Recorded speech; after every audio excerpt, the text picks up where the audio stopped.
produção de partículas virais, a célula pode se romper na membrana dela e liberar essas partículas virais ali no ambiente. Então, a gente chama esse ciclo de ciclo lítico. Porém, alguns vírus ainda podem entrar no ciclo lisogênico, que a gente chama de latente também. Então, nessa fase, o vírus ele é capaz de introduzir o material genético no DNA da célula hospedeira, mas a célula, naquele momento, ela não produz aquelas partículas virais. Então, ele fica ali latente, ou seja, escondido.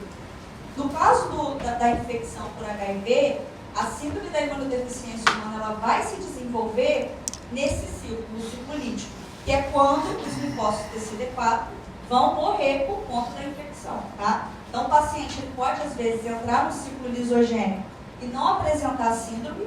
Então, o vírus HIV e os genes dele ficam ali, latentes, naquela célula. Ou, na fase lítica, ele está produzindo as partículas virais e aí vai romper essa célula. E levar o paciente à síndrome da imunodeficiência. Então, essa imagem mostra como acontece, o passo a passo de como acontece essa entrada e saída do HIV na célula-alvo, tá? Mas é só a título mesmo de curiosidade, porque eu não vou cobrar, na nossa prova, como acontece todo esse ciclo lítico. Mas é legal a gente ter em mente que o ciclo lítico depende da ruptura dessas células por conta da infecção e da produção dessas partículas virais. Tá? Então, a pessoa pode ser, por exemplo, portadora do vírus HIV, mas não apresentar sintomas, ela pode entrar numa latência ou ter baixa carga viral, mas à medida que há uma evolução e, por exemplo, esse vírus entra no ciclo lítico, ela pode, então, apresentar os sintomas bem característicos que estão relacionados a essa imunossupressão, a esse quadro de imunossupressão adquirido. Beleza, então a gente precisa entender como acontece, por exemplo, toda essa ativação dos linfócitos TCD4 e qual é o papel deles na resposta imune. Isso que a gente observou ali, o impacto disso na infecção por HIV. Então a gente tem aqui um linfonodo, e nós sabemos que essas células são encontradas nesses locais, juntamente com os linfócitos TCD8 e os linfócitos B. Essas células, por exemplo, elas entram via corrente sanguínea e se alojam nesses micro-órgãos que são os linfonodos. E se houver uma infecção, por exemplo, as células apresentadoras de antígenos, como as células dendríticas, vão entrar via linfa, via vasos linfáticos, também nesse linfonodo. Chegou aqui, elas vão começar essa interação. Então, é no linfonodo, é nesse local que acontece inicialmente a apresentação desses antígenos para os linfócitos TCD4. Gente, eu estou falando bem rápido, mas está dando para entender? Tá. Bom, então nós temos aqui os linfócitos TCD4 imaturos interagindo com as células dendríticas, apresentando esse antígeno via MHC de classe 2. Observem aqui nessa imagem que existem outras interações. Nós chamamos nas últimas aulas de coestimuladores. Por quê? Não é apenas a interação entre o antígeno e o receptor de célula T que serão suficientes para ativar esses linfócitos TCD4. Eles precisam de sinais coestimuladores, como esse que está na imagem. A proteína B7 pode interagir com a proteína CD28 do linfócito TCD4. Tá? Precisa decorar, por exemplo, o nome dessas proteínas? Não vai precisar. Você precisa ter em mente que essa ativação depende de coestimuladores, ou seja, de outras interações além da apresentação do MHC de classe 2. Isso é suficiente, tá?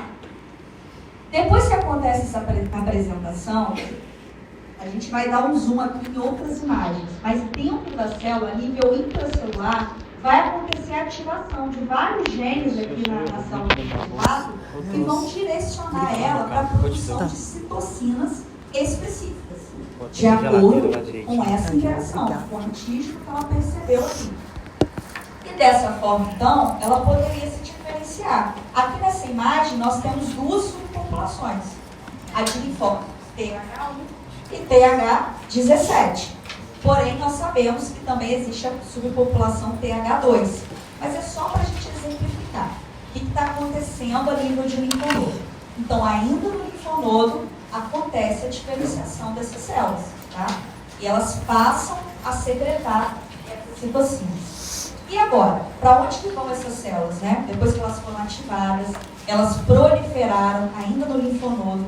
E é por isso que a gente apresenta, por exemplo, a íngua, né? Aquele aumento do linfonodo se deve a essa proliferação e essa diferenciação.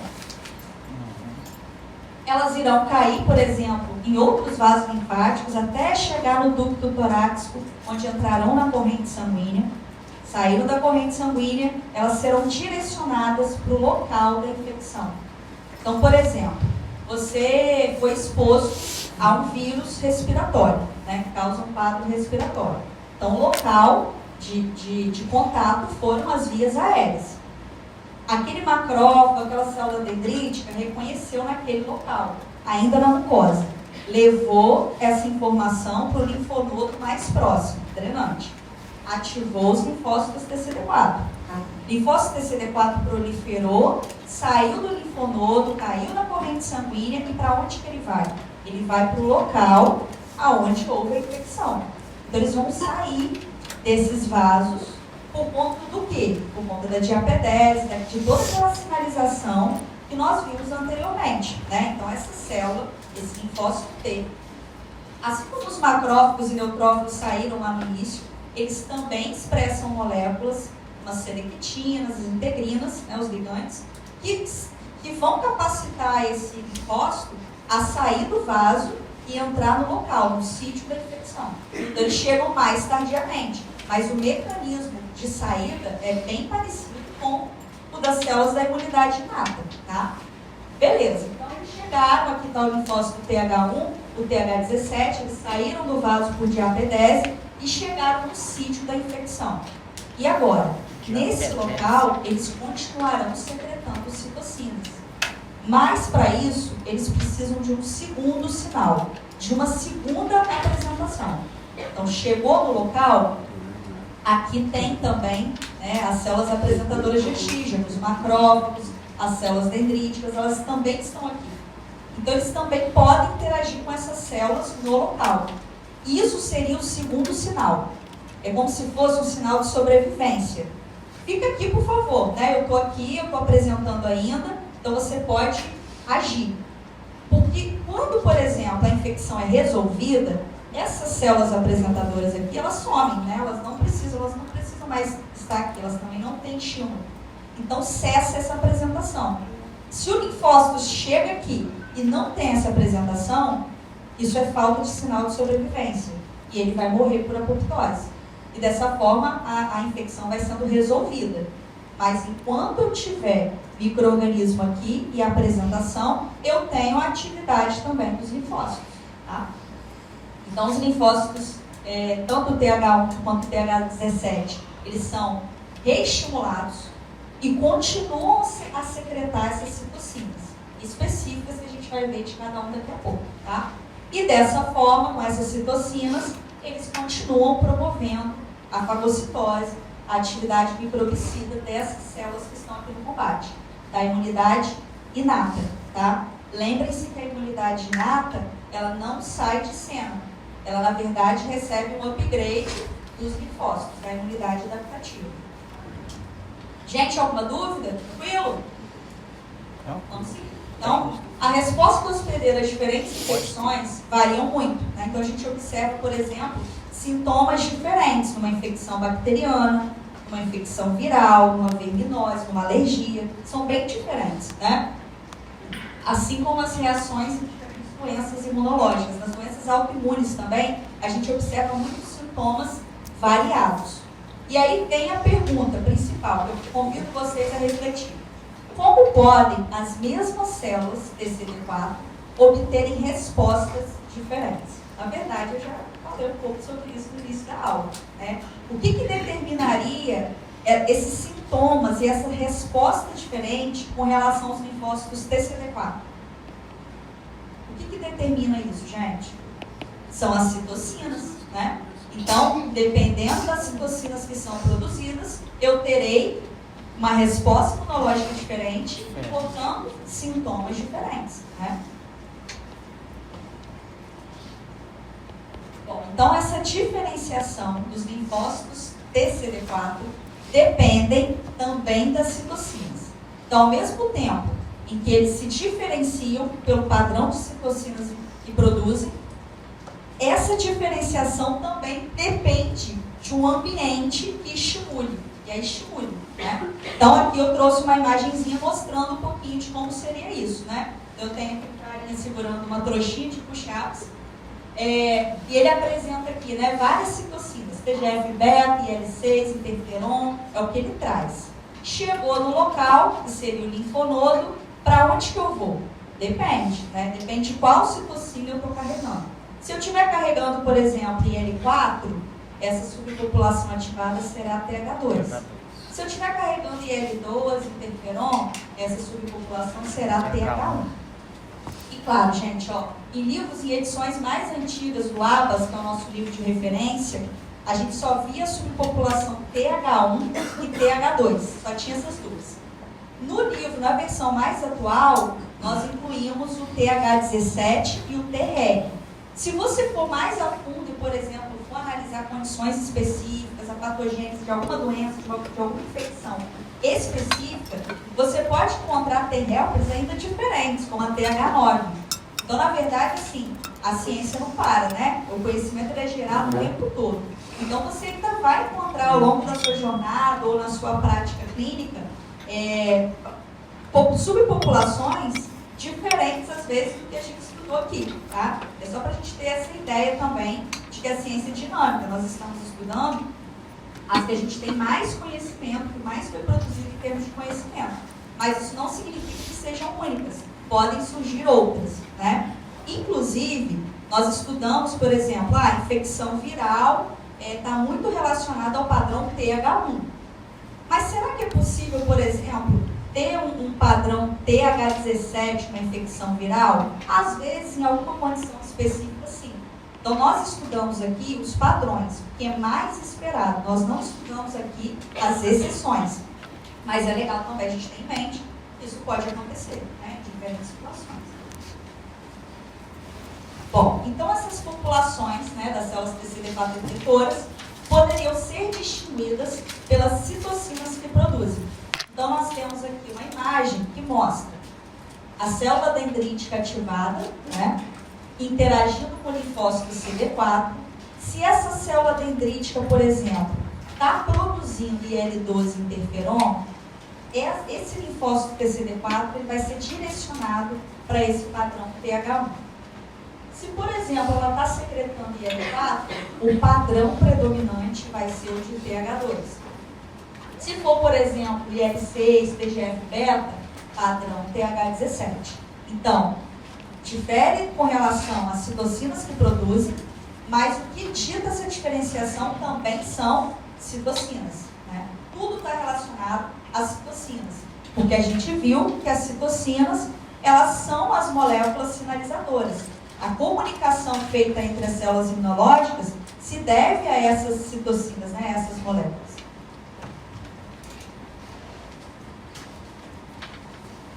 Bom, então, depois que essas citocinas são produzidas, esse papel vai ser ativar principalmente as células da imunidade inata.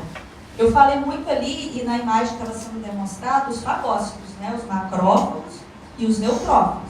Mas, por exemplo, o padrão, a subpopulação TH2, ela já vai ativar eosinófilo, mastócito, que são células relacionadas a alergias ou a verminose, né? Então, todas as células da imunidade inata, elas apresentam receptores para citocinas, mas cada uma vai ser sensível a tipos de citocinas variados, né, diferentes. Essa tabela aqui é uma tabela que, inclusive, é muito importante para a nossa prova de hoje. Então, para a nossa aula de hoje. Eu já estava aqui pensando, porque ela é importante para a prova, né? Porque ela, na verdade, resume o que a gente está falando aqui. Por exemplo, ó, como é feita essa diferenciação. Então, a gente viu que a diferenciação ela é feita inicialmente pela apresentação do antígeno a esse linfócito TCD4, e já sabemos que é VMHC de classe 2. E também sabemos que essa diferenciação está dependendo dessas citocinas que essas células dendríticas ou macrófagos produzem também. Tá? Depois que isso acontece, nós temos aqui as 3 subpopulações principais. Começando pelas células TH1. O que você vai guardar? Qual é a citocina principal produzida pelo linfócito TH1? Que é a interferon. Tá? Interferon é a principal. Nas infecções, por exemplo, para a COVID, vários artigos demonstraram que o paciente que estava com aquela infecção apresentava altos níveis de interferon. Então, por conta disso, você já sabe, já infere que o padrão era TH1. Por quê? O padrão TH1 é o de produção de interferon. Tá? O que o interferon faz? Ele vai ativar macrófagos, tá? Então, os macrófagos lá no local vão reconhecer também aquelas partículas virais livres. Porque lembre-se, né, os vírus eles têm a fase intracelular, mas também tem a fase extracelular, quando eles estão ali fora da célula, ainda não entraram, não invadiram essa célula. Então, os macrófagos eles também têm um papel nas infecções virais. Tá? O interferon ativa macrófago. E também nós temos, a gente sabe, né, que as citocinas elas podem direcionar a produção de anticorpos pelos linfócitos B. Então, a presença de interferon naquele ambiente acaba direcionando o linfócito B a fazer aquela troca de isotipo que a gente viu na aula passada. Lembra que numa primeira infecção produz-se IgM e depois IgG, há uma troca de isotipo? Então, o interferon está relacionado a essa troca de isotipo. Ele faz esse linfócito B mudar, né, a cadeia pesada daquele anticorpo e passar a secretar IgG. Também está relacionado à ativação dos linfócitos de memória, né, que já secretariam diretamente essa IgG, esse anticorpo. Tá? Então, nós vamos concluir que esse padrão TH1 que secreta interferon, ele está relacionado a infecções de micro-organismos intracelulares, tanto vírus quanto bactérias intracelulares, ou até mesmo protozoários, que poderiam infectar, né, uma célula como a leishmania, né, Trypanosoma cruzi, que são parasitas, mas como eles são intracelulares, a gente sabe que o padrão esperado é esse padrão TH1, com produção de interferon. Tá? Então, tem papel nas doenças relacionadas às infecções, mas também a doenças autoimunes. Então, existem várias doenças autoimunes, como a esclerose múltipla, o lúpus eritematoso, onde a gente também observa uma alta produção de interferon. Então, a interferon também está relacionada às doenças autoimunes, não só às infecções. Tá? Inclusive, por exemplo, no tratamento de esclerose múltipla, usam-se antagonistas da interferon. A interferon está ativando aquela resposta, e a gente sabe que é uma perda de tolerância, é o sistema imune reagindo contra o próprio. Então, medicamentos, né, substâncias que sejam antagonistas, que bloqueiem a ação dessa citocina, são interessantes no tratamento, né, dos pacientes. Todo mundo entendeu o TH1? Então, relacionar TH1 à produção de interferon e a essa atividade, a essa imunidade a micro-organismos intracelulares ou doenças autoimunes. Tá? Agora a gente vai para o padrão TH2. O padrão TH2 é um padrão que secreta principalmente IL4 e IL5. Tem a IL3 ali também, mas se eu te perguntar assim, qual seria a citocina principal que representa o padrão TH2, é a citocina IL4. Tá? Cada uma delas, nas condições alérgicas ou nas verminoses, irão atuar em situações, em tecidos específicos. Eu trouxe uma imagem para a gente poder também analisar essa funcionalidade dessas diferentes citocinas do padrão TH2, tá? Mas, de uma maneira geral, nós temos mastócitos e eosinófilos que apresentam receptores para essas citocinas. O que significa que essas citocinas vão ter essa propriedade de ativar essas células, essas populações das células da imunidade inata, eosinófilo e mastócito. Basófilo pode estar envolvido aqui também. Outra coisa interessante é que a citocina IL4 e IL5, ela gera um padrão de produção de anticorpos no linfócito linfócito B é IgE. Então, toda vez que você tiver um ambiente com IL4 e IL5, o linfócito B vai direcionar a produção de anticorpos para essa classe, para a IgE. Tá? Por isso que o IgE está muito relacionado às alergias, por conta desse padrão de citocinas. Então, com relação à defesa do hospedeiro, são os euminos, né? São os vermes aí, platominos, nematóides. E no caso do papel nas doenças, são as alergias. Né? Então, a gente observa que nas alergias há esse padrão de citocinas, de produção de IL4 e IL5, e, consequentemente, produção de IgE, de anticorpo IgE. Lembrando também das exceções, não é toda alergia que apresenta produção de IgE. Né? Nós temos aí alergias alimentares que podem ter até um padrão de produção de IgG. Lembra que existem subdivisões do IgG? IgG1, IgG2, IgG3, IgG4? Nas alergias, o predominante é o IgG4. Existe também a participação de IgGs em algumas condições alérgicas. Mas se você pensa na maioria, é IgE. Pensa em IgE. Numa prova, por exemplo, né? Numa prova de residência, pensou em alergia, pensou em IgE. Tá? Por último, nós temos aqui as células TH17. O que elas vão secretar? Essa é a mais fácil. TH17 secreta principalmente IL-17. Né? Então, o nome da subpopulação está inclusive relacionado à citocina que ela produz. IL-17, aí tem tipos de IL-17, mas você guarda como IL-17, e a IL-22, também está relacionada aqui a subpopulação TH17. Tá? O que elas vão fazer? Essas citocinas, elas estão mais relacionadas à ativação de neutrófilos. Tá? Enquanto o padrão TH1 está relacionado com macrófago, TH17 está relacionado com neutrófilo.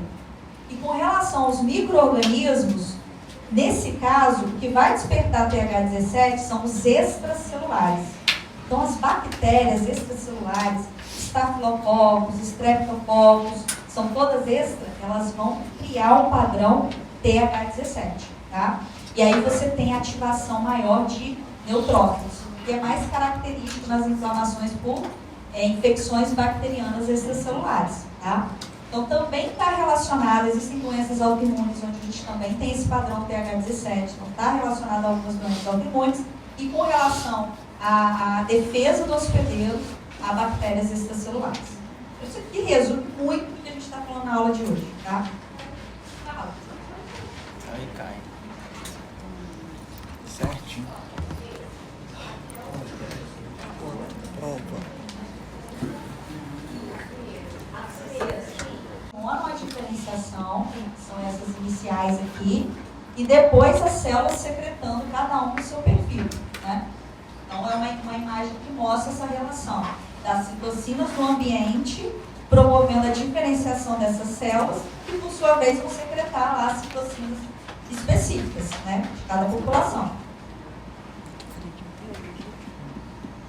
Aqui é uma imagenzinha mostrando praticamente a mesma coisa, que a imagem anterior é a imagem do ABAS, né, do nosso livro de referência. E aqui nós temos também, né, um resumão da funcionalidade dessas subpopulações. Então, TH1, ativação de macrófago, né, secreta interferon, IL2, TNF, TH2, secreta IL4 e IL5, ativação de eosinófilo, mastófilo e basófilo. Então, basicamente, é a mesma informação que a gente viu no slide anterior. Bom, então, a gente conclui que essas células TCD4, elas são subgrupos de células que produzem conjuntos distintos ou diferentes de citocinas. E, por conta disso, vão provocar reações diferentes, em termos de sintomas também. Então, agora a gente vai falando sobre cada uma dessas populações e a relação delas com os micro-organismos e com os sintomas que elas poderiam produzir. Então, no caso de TH1, nós temos essa relação com o micro-organismo intracelular. Né? Então, bactéria, Mycobacterium tuberculosis, Listeria monocytogenes, os vírus, todos eles vão despertar esse padrão. Como que isso pode ser cobrado, por exemplo, na nossa prova, numa residência? Você vai ser cobrado, né, da capacidade de saber qual é o tipo de micro-organismo. Então, se eu coloco lá micobactéria tuberculose, você já sabe que é intracelular, né? Mas, na medida do possível, eu costumo colocar também lá a determinação, ó, esse micro-organismo é intracelular, para você já fazer a relação ali. Então, esses micro-organismos, né, eles podem infectar qualquer tipo de célula alvo, incluindo as próprias células da imunidade inata, né? Listeria monocytogenes, por exemplo, infecta macrófago, né? Micobactéria também pode infectar macrófago. Leishmania infecta macrófago. Então, essas células da imunidade inata podem ser infectadas e apresentar também esse micro-organismo via MHC de classe 1, por conta da rota, porque ele é citosólico. A gente viu isso lá em processamento de MHC. E isso vai gerar a produção de citocinas por essas células, por esses macrófagos, por exemplo, que vão direcionar esse padrão para TH1, para a produção de interferon. Tá? Então, o subgrupo TH1 é induzido por micro-organismos que são ingeridos por fagócitos e os ativam, principalmente. Tá? Aqui nós temos uma imagem que, no primeiro momento, parece complicada, né? Que são aquelas imagens ali do Atlas. Mas ela mostra para a gente como acontece essa diferenciação a nível intracelular do linfócito TCD4. Como é que ele se diferencia nesse padrão TH1. Então, mais uma vez, nós temos lá o macrófago ou a célula dendrítica apresentando esse micro-organismo para o linfócito TCD4. Né? Observem que há a presença ali de L12 e de interferon, que são as citocinas que vão despertar ou ativar essa diferenciação. Então, essa célula, esse linfócito TCD4, ele está percebendo essas citocinas no ambiente, a interferon e a L12. Então, lá dentro, lá a nível intracelular, acontece uma sinalização que ativa fatores de transcrição específicos. Eu vou cobrar o nome desses fatores de transcrição? Não vou, tá? Não precisa decorar o nome dos fatores. Mas ter em mente que isso acontece a nível intracelular. São ativados genes ali para a secreção das citocinas específicas, né? Então, essa ativação gera uma sinalização intracelular que ativa genes capazes de serem, né, traduzidos nas proteínas como a interferon, que é a citocina que caracteriza o padrão TH1. Né? Então, assim, essa subpopulação agora passa a secretar interferon. Não é qualquer interferon, tá? Porque existem vários. É o interferon gama. Tá? Gama. Essa outra imagem já mostra esses mecanismos efetores. Então, tá aqui, mais uma vez, a apresentação. O linfócito se diferenciou. Lembra que agora ele encontra também com esse mesmo macrófago no tecido. É aquele segundo sinal que a gente falou no início da aula. Isso vai manter essa célula ativa e secretando interferon. E agora o interferon vai agir nesses macrófagos que estão no local, ativando-os, deixando-os mais microbicidas, por exemplo, secretando mais oxalídeos, mais espécie reativa de oxigênio e mais enzima lisossômica. E até deixando ela mais apresentadora de antígeno também. O interferon faz isso, tá? Então, ativa de forma clássica os macrófagos. Por que a ativação clássica dos macrófagos? Porque existe a ativação alternativa, né? Que é aquela que envolve macrófago de reparo, que a gente viu lá em patologia. Então, existem dois tipos de macrófagos. Os inflamatórios, que são esses aqui relacionados à infecção, à doença autoimune, e os reparadores, que são aqueles relacionados à cicatrização. Então, a gente fala que essa ativação foi clássica, porque envolve os macrófagos da inflamação, tá? A interferon também pode influenciar na secreção de anticorpos pelo linfócito B, né? Isso, de certa forma, também colabora, né, com a ativação do sistema complemento pela via clássica. Né? Então, esse interferon, ele poderia também direcionar a produção dos anticorpos pelo linfócito B. Tá?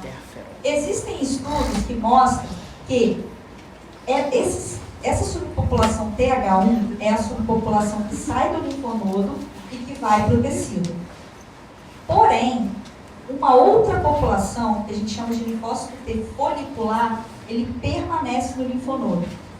E essa população, por exemplo, secretaria interferon para estimular os linfócitos B. Então, existe uma população que sai, que é essa que a gente está chamando de TH1, e existe uma população que fica, que secreta interferon também, mas que está relacionada à ativação de linfócito B. Então, ela fica lá. Tá? E a gente chama de folicular. Isso mudou também. Por exemplo, na primeira, segunda, terceira edição do ABAS, não havia essa diferenciação. Era tudo TH1. Hoje a gente sabe que uma outra população, que a gente não chama de TH1, a gente chama de folicular, ela fica no linfonodo. Ela não sai.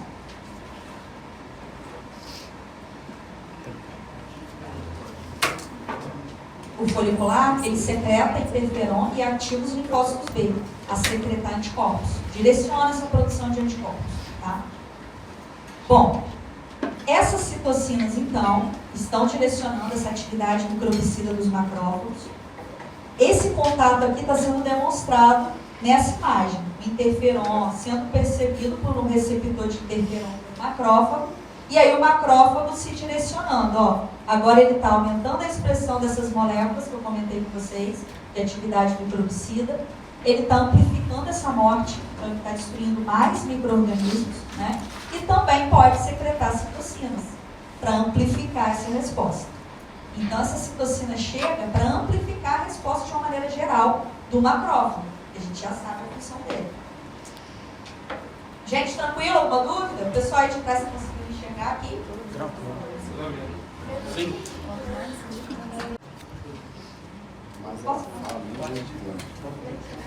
Letícia perguntou o seguinte: o que leva essa célula a produzir citocinas, né, com relação a genes, nível genético, né? Então nós temos aqui, ó, primeiro a ativação dessas citocinas. Então esse linfócito, ele tem um receptor e ele interagiu com essa citocina, com a interferon. Isso gerou um sinal intracelular, porque esse receptor, ele é um receptor de membrana, né? Então tem mudança, por exemplo, na cauda, que vai fosforilar, enfim. Os detalhes a gente deixa, que também não nem temos esses detalhes todos. Mas o que acontece é uma ativação de fatores de transcrição. Aí essa imagem mostra alguns deles, por exemplo, o STAT4 e o STAT1. Cada fator de transcrição ele é ativado por uma citocina diferente. Então, por exemplo, interferon ativa o fator de transcrição STAT1. Já em L12, o STAT4. Esse fator de transcrição, ele, do citoplasma, ele vai para o núcleo da célula e interage com o DNA dessa célula, desse linfócito vesicular. E aqui começa a haver a ativação de genes que estavam silenciados. Porque antes essa célula não produzia essas citocinas. Então esse gene estava ali escondido, né? Calado, com uma molécula ali que estava impedindo a leitura desse gene. Porém, quando esse fator de transcrição chega, isso deixa esse fragmento, esse gene, visível, né, para leitura. Então, quando esse gene está visível, ele está expresso, acontece toda aquela rota que envolve produção de RNA mensageiro, né, o RNA mensageiro vai para o retículo, é feita a leitura lá nos ribossomos e essa proteína é produzida. A proteína que a gente está falando aqui é a citocina, entendeu? Ela envolve essa ativação de genes que antes não eram expressos. Thaís, Fala. e no momento que ele se diferenciou, aquele linfócito se diferenciou e produziu as citocinas e tudo. Todos os linfócitos vão se diferenciar ou vai assim, um por um, e vão ter outros linfócitos que vão estar livres desse... Boa pergunta, olha só. Nós aqui mostramos uma população, né? Mas tem em mente que os linfócitos, eles apresentam receptores muito específicos. Então, por exemplo, o linfócito CD4 que se ativou aqui foi aquele que interagiu com aquele antígeno apresentado via MHC de classe 2, né? Especificamente, é uma interação muito específica. Só que você precisa ter em mente que lá no seu linfonodo existem vários linfócitos CD4 que apresentam outros receptores diversificados. Então, por exemplo, eu estou aqui demonstrando uma população de linfócitos CD4 que tinha esse receptor específico para esse antígeno. Mas a gente tem que ter em mente que, na verdade, existe uma diversidade. Existem outros que estão aqui nesse linfonodo que não foram ativados, não foram. Foi apenas aquele que interagiu e que reconheceu aquele antígeno. Essa população proliferou. As outras que não interagiram continuam ali, tá? Mais alguma pergunta, gente?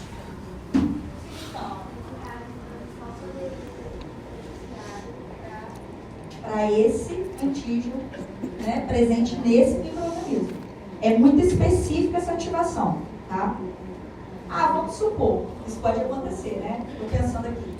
Vamos supor que a pessoa ela é alérgica e ela foi infectada por um vírus. Então você tem o padrão da subpopulação TH2 para alergia e o padrão TH1 para infecção.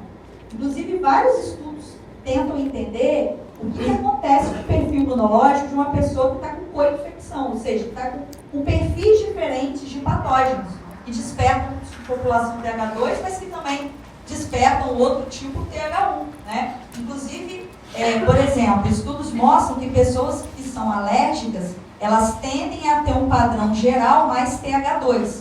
E isso poderia dificultar a diferenciação do padrão TH1. E você imagina, o seu linfonodo está lá, expressando as citocinas IL4 e IL5. Aí o vírus vem e tenta expressar a interferon. Então pode haver ali um desbalanço e dificultar a contagem dessa resposta nessa pessoa que está com o padrão mais TH2 predominante, né? Então tem vários estudos, é um campo assim, bem interessante, inclusive da imunologia, que tenta entender o que acontece com a resposta imunológica de uma pessoa que está com essa duplicidade, né? Está com o padrão TH2, mas precisa também montar o padrão TH1. Mas com certeza influencia. Por quê? Porque a diferenciação, ela depende das citocinas do ambiente, do linfonodo. Então, se ele tiver com um padrão predominante, isso pode, de fato, dificultar a diferenciação do outro padrão. Tá? Então, essa imagem que a gente já demonstrou está relacionada com o interferon e com a ativação dos macrófagos. Isso é o que mais interferon faz, desse padrão TH1.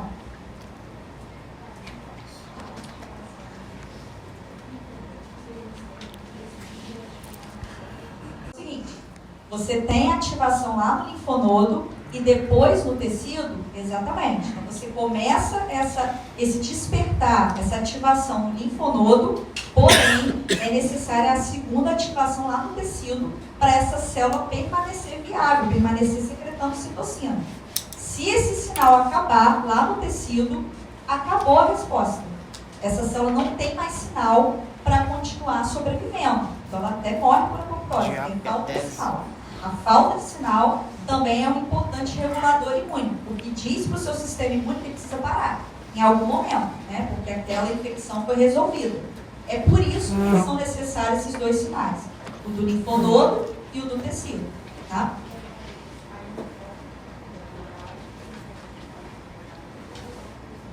No linfonodo, a diferenciação acontece no linfonodo. No tecido, são sinais de sobrevivência, para aquela célula permanecer secretando aquela citocina que ela já produz, ela já se diferenciou. Tá, mas pode acontecer, por exemplo, na diabetes, já foi demonstrada, a diabetes tipo 1, que há uma mudança, às vezes uma mudança de padrão de citocinas no pâncreas desse paciente. E aí esse paciente, por exemplo, ele tinha IL-10, que é secretada por Treg, que é imunossupressor, que evita, por exemplo, a reação autoimune, né, o reconhecimento do que é próprio. E às vezes essa pessoa, por alguma situação específica, uma infecção, ou uma condição mesmo de estresse psicológico, pode alterar o padrão de citocinas daquele ambiente, do pâncreas. E aí foi demonstrado, por exemplo, que essa alteração pode reduzir a produção de IL-10 e aumentar a de interferon, fazendo com que, por exemplo, os linfócitos T desse paciente, o CD8, comecem a reagir e atacar, né, a induzir morte das células beta-pancreáticas. Então, você tem isso em doenças autoimunes também. Né? Nas doenças autoimunes, o padrão dos nossos tecidos é o padrão de T regulatória, é de IL-10. Ela representa a tolerância. Então, se no ambiente houver uma alteração desse padrão de citocina, uma infecção pode causar isso, Isso deixa o indivíduo mais propenso a desenvolvimento de uma doença autoimune, entendeu? Tem muita relação, inclusive, a mudança desse ambiente. Professor, ele vai começar a secretar no linfonodo. E não tem problema ele estar secretando pelo corpo durante a chegada tecidual, não? Não. Ele vai secretar citocinas numa quantidade, né? De acordo com aquele sinal inicial. Mas ele vai aumentar essa produção quando ele chegar no tecido. Porque ele vai precisar desses sinalizadores, né? Ele apresenta ali moléculas que direcionam, homing, que a gente chama, direciona esse leucócito, esse linfócito, para o local onde ele tem que ir. Então, ele depende dessa sinalização molecular. Se ela faltar, ele vai reduzindo a secreção dessas citocinas. Tá?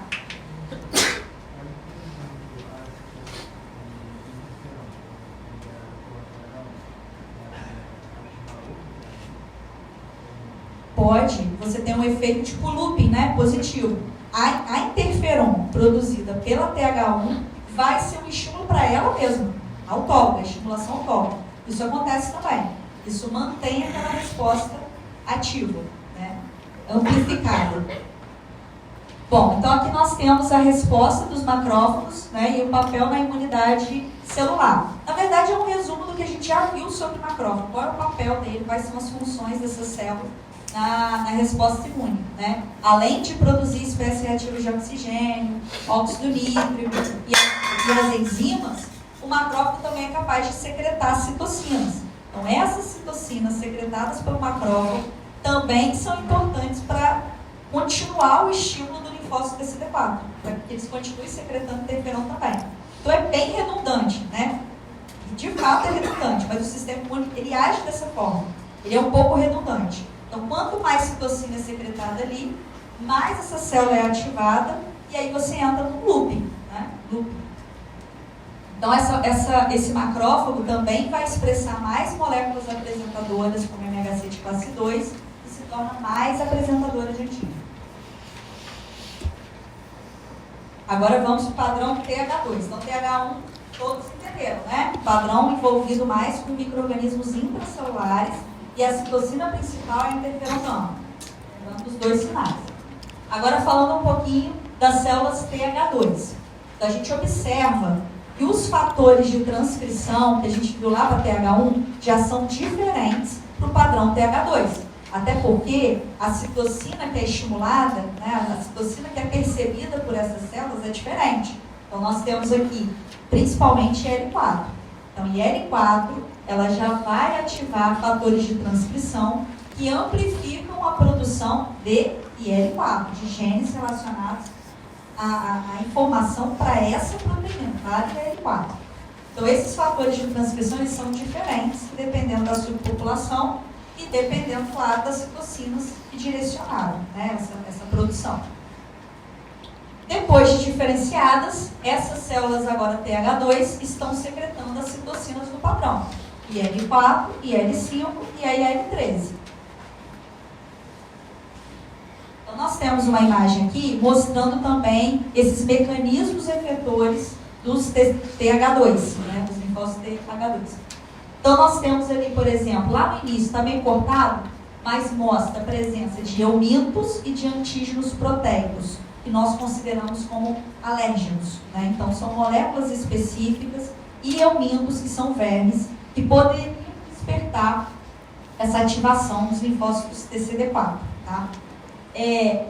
No livro, e quando a gente vai estudando, a gente ainda não sabe, tem muita coisa ainda para a gente entender como acontece essa apresentação de antígenos de vermes. Alérgenos é mais fácil, mas de verme ainda tem algumas lacunas ali do conhecimento para a gente entender como acontece. Mas é provável que alguns antígenos são liberados por esse euminto, né, ali, ou pelo tegumento, que podem ser reconhecidos, né, pelos macrófagos, pelas células apresentadoras de antígeno. Mas, de qualquer maneira, esses alérgenos e esses antígenos de eumintos, eles precisam ser reconhecidos pelas células apresentadoras de antígeno. Tá? Então, isso vai ser levado para o linfonodo e lá acontecerá a apresentação. Também via MHC de classe 2. Tá? Então, nesse sentido, o linfócito TCD4 sempre vai ser ativado via MHC de classe 2. Foi apresentado. Depois dessa apresentação, eles vão se proliferar e se diferenciar. Então, nós temos aqui novamente, ó, o padrão, a subpopulação TH2 e a subpopulação folicular. Mas essa TH2 e essa folicular, elas estão secretando as citocinas do padrão TH2. IL-4, principalmente, e IL-13. O que a IL-4 e a IL-13 vai fazer, por exemplo, com o macrófago? Ela pode ativar a via alternativa, que é aquela via que envolve reparação. Então, por exemplo, na aula lá de patologia, a gente falou de cicatrização, de reparo por cicatrização. Então, significa que o padrão predominante é o TH2, exatamente. O padrão da cicatrização é o TH2. E a citocina, por exemplo, IL-4 e IL-13, vão ativar esse perfil reparador do macrófago. Então, se você fala, por exemplo, as citocinas do padrão TH1 ativam macrófagos. Essa resposta está incompleta. Por quê? Ativa macrófago como? Para um perfil inflamatório ou para um perfil reparador? Porque a TH2 também ativa macrófago. Entenderam? Então, você precisa saber qual é o perfil desse macrófago. TH1, perfil inflamatório. TH2, perfil reparador. Há uma diferença aqui. Bom, essas citocinas, como por exemplo a IL-5, elas também vão ativar eosinófilos.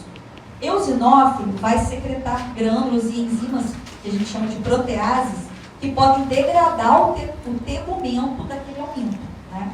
Então é um fator ativador de eosinófilo para a secreção dessas moléculas, dessas proteases. E L4 e L13, por exemplo, pode aumentar o peristaltismo intestinal e causar hipermotilidade. Então, às vezes, por exemplo, a criança está com uma alergia à PLV, alergia à proteína do leite de vaca. Um dos sintomas seria essa hipermotilidade. Ela começa a apresentar fezes, né, menos consistentes, mais pastosas, por muitas vezes depois de consumir aquele alimento. Por que isso está acontecendo? Porque ela está com esse padrão TH2, com secreção de L4 e L13, e nós temos aqui na musculatura lisa receptores para essas citocinas, que vão aumentar o peristaltismo, a contração dessa musculatura, e causar esse sintoma que é bem característico em alergias alimentares, né? Nós temos também essa diferenciação de linfócito B para a secreção de IgE, que é o anticorpo mais característico também das alergias e das verminoses, né? Então, a presença da IL-4 faz com que esse linfócito B passe a secretar IgE, né? E o IgE, ele pode se ligar ao mastócito, o mastócito tem receptor para ele, e quando essa pessoa tiver uma nova exposição àquele alérgeno, já tendo o IgE conectado ao mastócito, ela pode apresentar os sintomas da alergia, porque esse mastócito ele vai degranular, ele vai liberar os grânulos ali pré-formados com a histamina. E aí, assim, acontece toda aquela manifestação alérgica que a gente já conhece, né?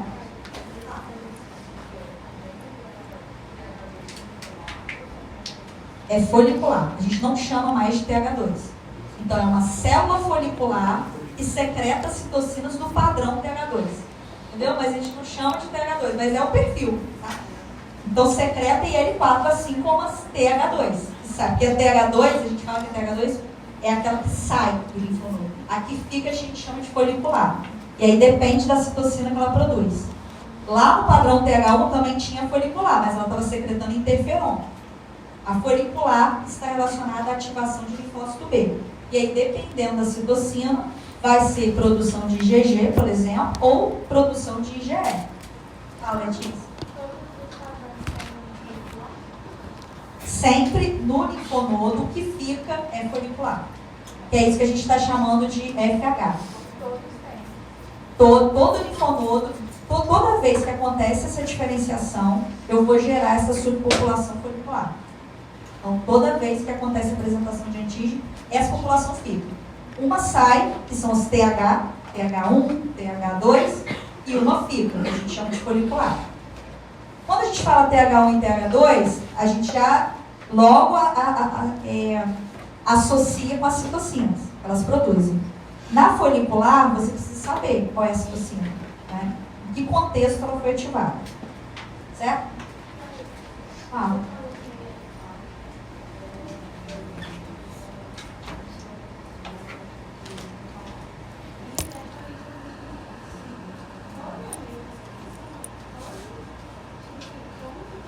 estamos aqui fazendo esse paralelo entre os macrófagos inflamatórios e os reparadores, né? Já que tanto o padrão TH1 quanto TH2 ativa macrófago, né? Então, qual é a diferença? Então, nós temos uma imagem para mostrar isso aqui. Do lado esquerdo de vocês, nós temos a ativação pela via clássica, ou seja, aquela ativação via padrão TH1, né? Então, nós temos a presença, por exemplo, ó, da interferon gama, né? Que está agindo sobre esse macrófago e por conta dessa ativação, esse macrófago, ele vira um macrófago inflamatório. Então, nós temos aqui esse perfil, né? Com as enzimas funcionais, o óxido nítrico, as espécies reativas de oxigênio e essa ação microbicida, fagocítica, que determina, que caracteriza o processo inflamatório agudo, né? Do outro lado, nós temos aqui as citocinas IL-13 e IL-4. Na presença de IL-13 e IL-4, esse mesmo macrófago se torna reparador. Porque o macrófago, na verdade, ele tem receptor para tudo. Ele tem receptor para IL-4, ele tem receptor para interferon. Então, o que vai ditar do que ele vai ser o perfil do ambiente dele. Se tem mais IL-4, ele vai ser reparador. Se tiver interferon, ele vai ser inflamatório, né? É isso que determina, então, o que ele vai ser. Então, se tiver IL-4, nós já temos aqui à direita de vocês a via alternativa, que vai envolver o macrófago que secreta IL-10, TGF, relacionado ao processo de cicatrização. Então, a gente diz que esse macrófago é anti-inflamatório. Outra coisa que está sendo demonstrada aqui nessa imagem é que há um bloqueio. Por exemplo, se você tem predominância de IL-4 no ambiente, isso bloqueia a ativação do macrófago inflamatório. Se eu tenho interferon no ambiente, isso é um sinal bloqueador para a diferenciação em macrófago reparador. Porque são citocinas antagônicas. Elas têm papéis muito diferentes na imunidade. Então, a presença de uma inibe a outra. Tá? Então, você vai ter que ver ali no ambiente, o macrófago, no caso, que está predominando. Onde ele vai ter mais sensibilidade. Isso depende do perfil de citocinas daquele ambiente ali. Como é que ele vai estar. Né? Então, é por isso aqui também ajuda a gente a entender o processo de inflamação crônica. Né? Você tem lá um agente lesivo causando a inflamação crônica. Aí você começa a reparação, a cicatrização. Né? Então, nesse processo, eu já tenho mais TGF-beta. Aí está bloqueando. Só que aí o agente volta, o agente lesivo volta. Leva ao quadro da inflamação.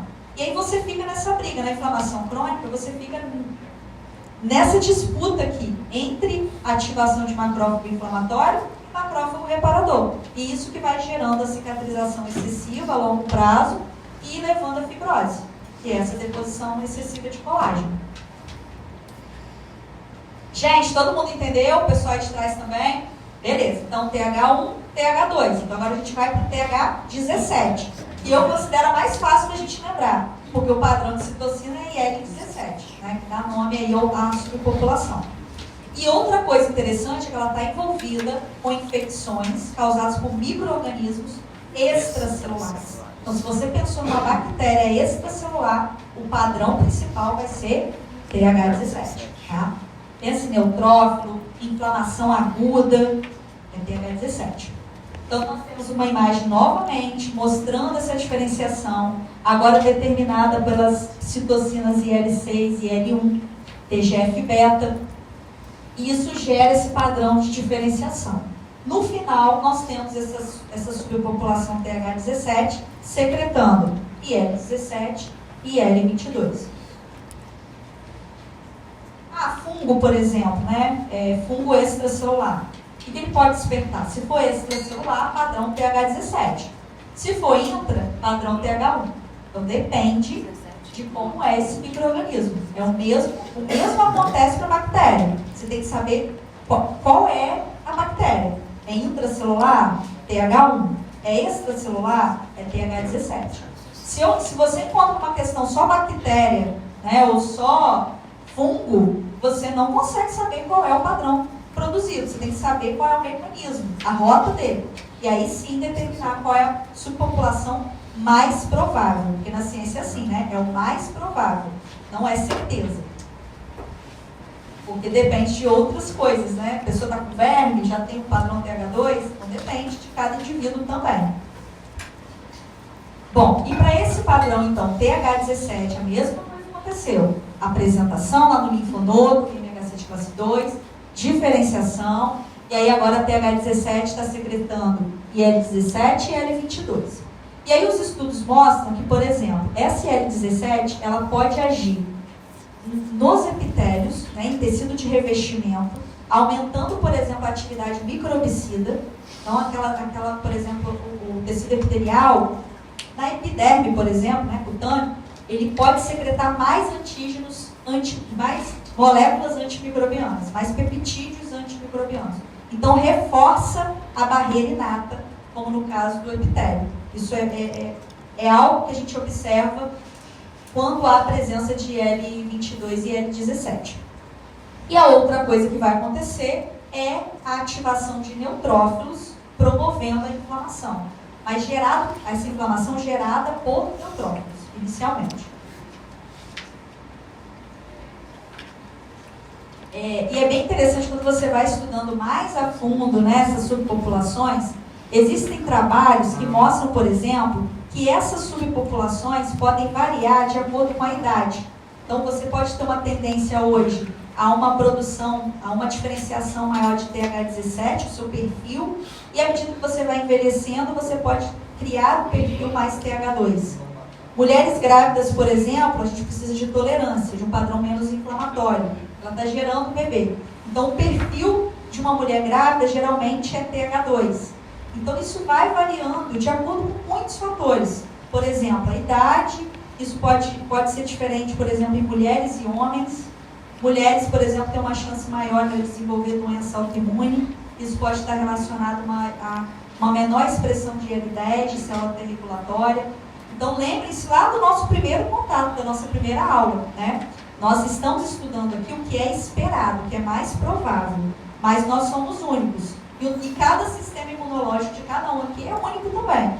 Então, ele vai receber muitas variáveis e isso vai influenciar nesse padrão, nessa resposta, né? Então, esse artigo aqui do Frontiers Immunology mostra, né, essa diferenciação de acordo com a idade. Cada subpopulação. Bom, então, finalizamos a diferenciação, né, e conhecemos as subpopulações dos linfócitos TCD4.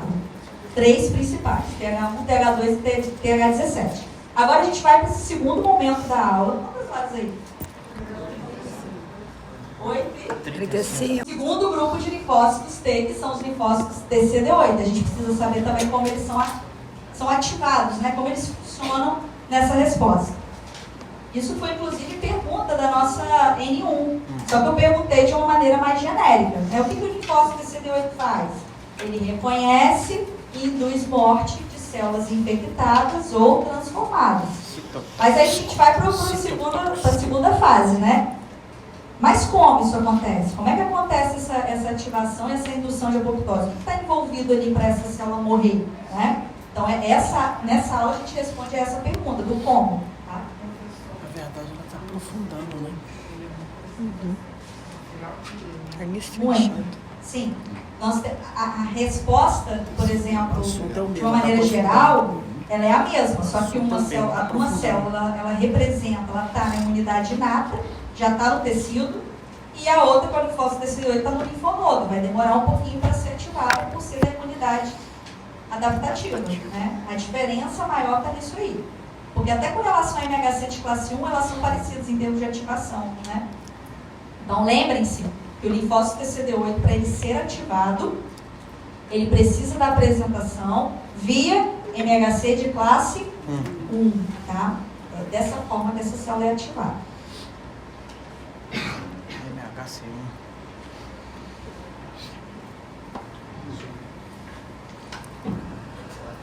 Essa diferenciação das células T em CTLs, ou seja, em células citolíticas, envolve toda uma maquinaria para ela matar essa célula infectada ou essa célula transformada. Do mesmo jeito que eu mostrei para vocês lá para o linfócito TCD4, eu vou mostrar para o linfócito TCD8. aonde acontece essa interação e essa ativação dos linfócitos TCD8. Então, nós temos aqui mais uma vez o linfonodo, né? Uma célula que, por exemplo, está infectada, está com algum micro-organismo intracelular, ela vai apresentar isso aqui via MHC de classe 1 para o linfócito TCD8. O TCD8, então, vai se tornar ativo. Lembrando que também existem outras moléculas coestimuladoras aqui que não foram demonstradas, né? Mas depois dessa ativação, essas células passam a proliferar. Tá? Lembrando que, por exemplo, se eu falo, como é que você espera uma resposta a uma infecção viral por um vírus? Com relação ao linfócito TCD4, diferenciação e subpopulação TH1. Mas você também tem que esperar o linfócito TCD8. Ele também estará envolvido nessa infecção intracelular.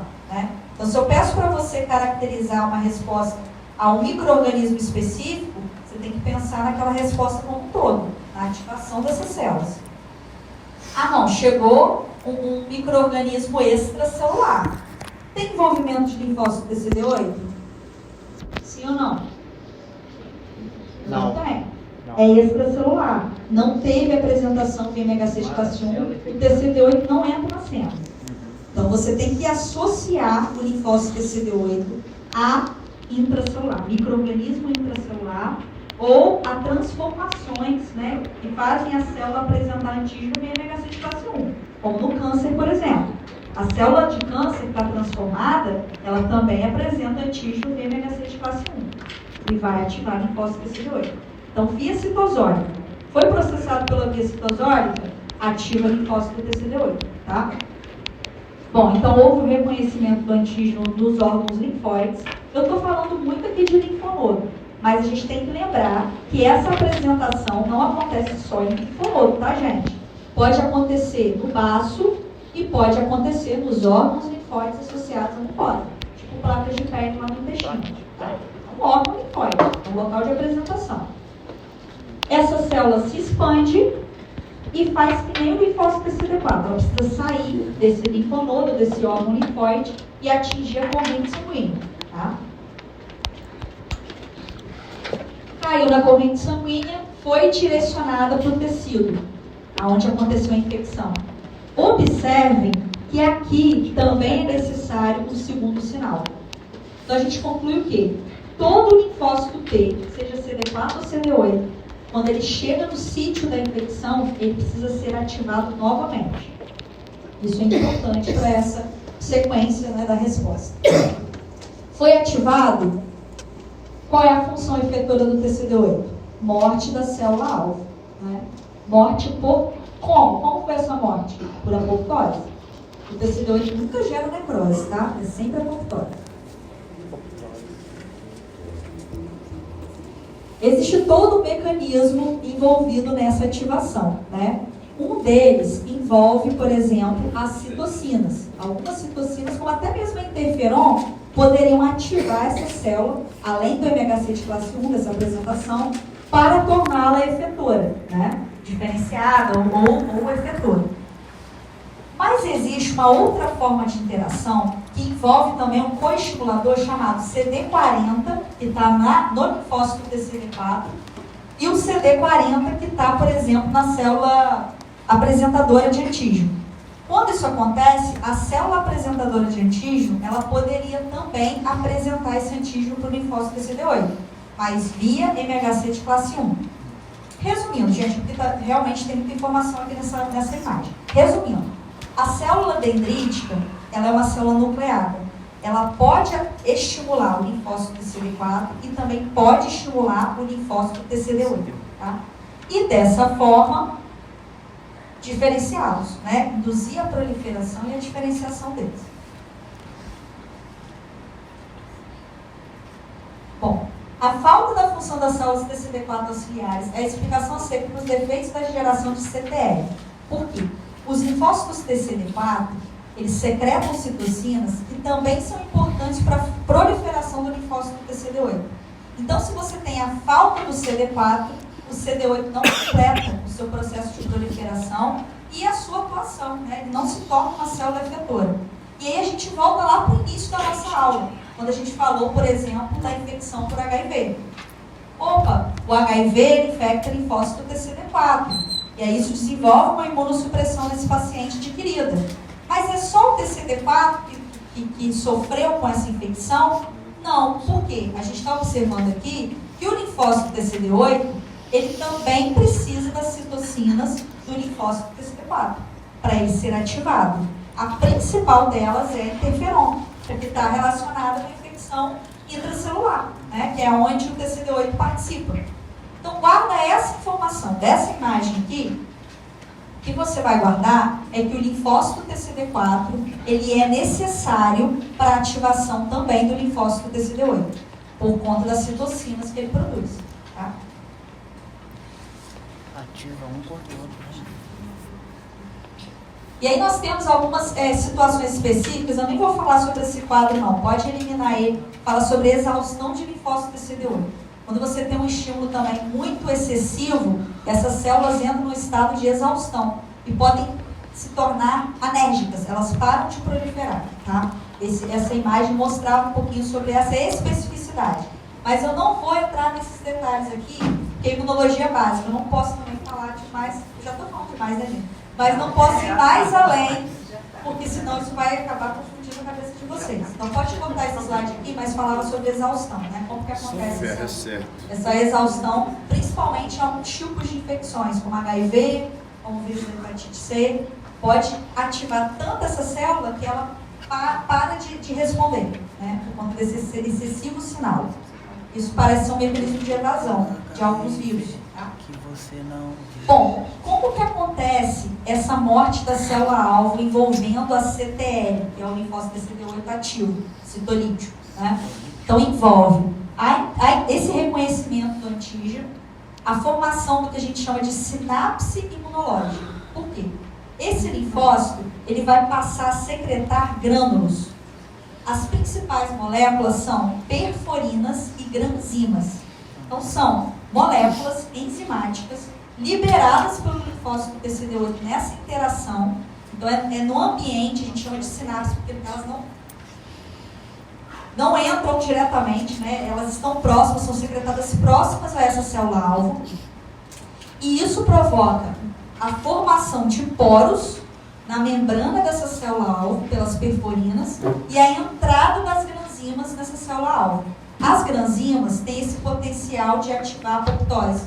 E aí, dessa forma, essa célula vai morrer. Então, precisa primeiro da interação do linfócito TCD8 com a célula-alvo. Isso gera um sinal para o linfócito TCD8 secretar essas moléculas, que são as perforinas e as granzimas. Elas provocam essa alteração, inicialmente na membrana da célula-alvo, formando poros, devido à perforina, e a entrada de granzimas, que são essas enzimas que ativam a apoptose, né, dessa célula-alvo. E dessa forma, essa célula, então, morre.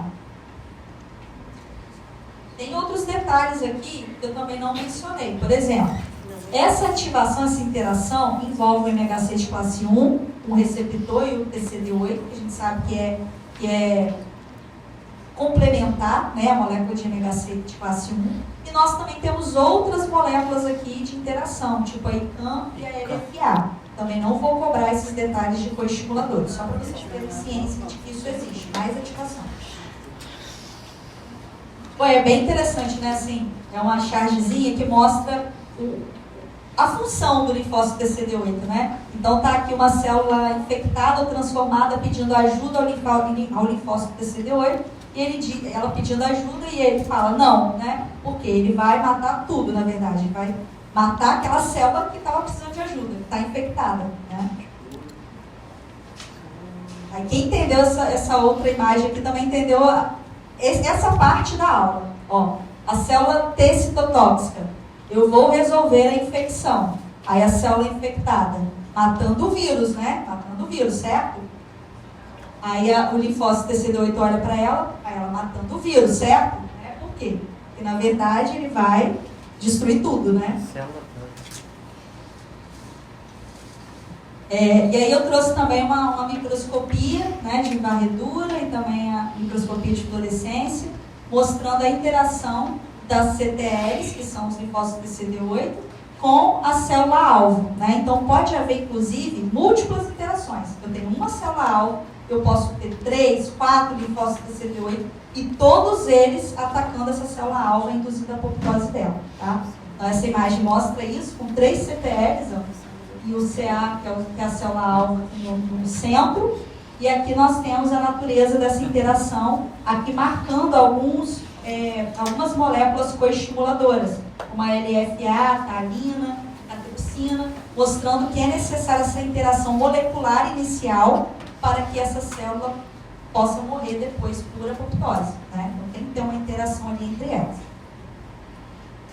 Aí mostra aqui também, ó, que nesse caso do experimento, a morte ocorre de 2 a 6 horas após o reconhecimento do antígeno. Então não é instantâneo também, né? Então existe um tempinho ali para essas moléculas fazerem o efeito e induzirem a apoptose dessa célula-alvo. Pode variar. Bom, uma imagem mostrando esse mecanismo de morte de célula-alvo mediado por CTL. Então nós temos aqui, ó, o CTL com a célula-alvo. Aqui está a sinapse imunológica, então a gente está ampliando isso. Quando a gente amplia isso, a gente observa, ó, a liberação, né, dessas granzimas e perforinas, dessas moléculas, formando esse poro na célula-alvo. E aí o destino dela vai ser o quê? A apoptose. Né? Então a perforina induz a captação de granzimas e endossomos das células-alvos, com posterior liberação no citoplasma, ativando as caspases, que são aquelas moléculas relacionadas à apoptose. Tá? Precisa decorar isso daqui assim, exatamente dessa forma? Você pode explicar de outra forma também. Você pode falar, por exemplo, que a perforina, o nome já diz, vai formar esses poros na membrana, favorecendo a entrada de granzima. E as granzimas vão induzir a apoptose por ativação de caspases. Né? Resumindo, é basicamente isso que a gente está vendo. Existe uma outra forma de matar essa célula-alvo, que é através de uma interação chamada interação faz com faz ligante. A gente até viu isso lá em apoptose. Lembra que a gente falou da via extrínseca, né? Receptor de morte. E é isso que está envolvido. Nós temos o faz ligante, que está no linfócito TCD8, e a molécula faz, que está na célula-alvo. Quando acontece essa interação, isso também provoca uma alteração intracelular, induz as fases e morte por apoptose. Então, se eu te pergunto, como o linfócito TCD8, ele mata a célula-alvo, a célula infectada? Pode ser por 2 mecanismos. Quais são os mecanismos? Liberação de perforina e granzima, induzindo a apoptose, ou interação faz-ligante. São os 2 mecanismos possíveis, né, para a indução de morte dessa célula-alvo. Certinho para cair. Nós finalizamos a aula de hoje, né? O conteúdo dessa aula estava relacionado com a diferenciação dessas subpopulações de linfócito TCD4 e ao mecanismo para a indução de apoptose dos linfócitos TCD8. Na nossa aula de revisão, que está programada, eu até trouxe esse link aqui, mas a gente faz depois. É um link que te direciona para um jogo, que é o Kahoot. E aí nele nós temos várias perguntas sobre o que a gente viu na aula de hoje. E aí por ranking, né, por competição. Eu não vou fazer isso hoje com muita gente, porque pode gerar problema aqui, muita competição. Mas aí na aula de revisão, a gente faz essa atividade aqui para a gente, né, relembrar esse conteúdo aqui. E aí deixo um desafio para vocês, que é o seguinte, ó. Escolha uma doença e pesquise sobre o perfil das populações de linfócitos nela. Então vocês vão observar que, de acordo com a doença, você terá perfis diferentes, de acordo com esse conceito todo que a gente estudou durante a aula de hoje. Inclusive, eu acho que tem algum grupo aqui da patologia que não tem tema. E aí fica a sugestão também, né? Escolher uma doença, por exemplo, HIV, Covid-19 ou uma doença autoimune, e falar sobre toda essa questão da resposta imunológica envolvida na patogênese dessa doença especial. Aí vale para o link aí de patologia. Quantas horas, gente? 5 para as 9. 5 para as 9. Dá tempo para começar a vacina.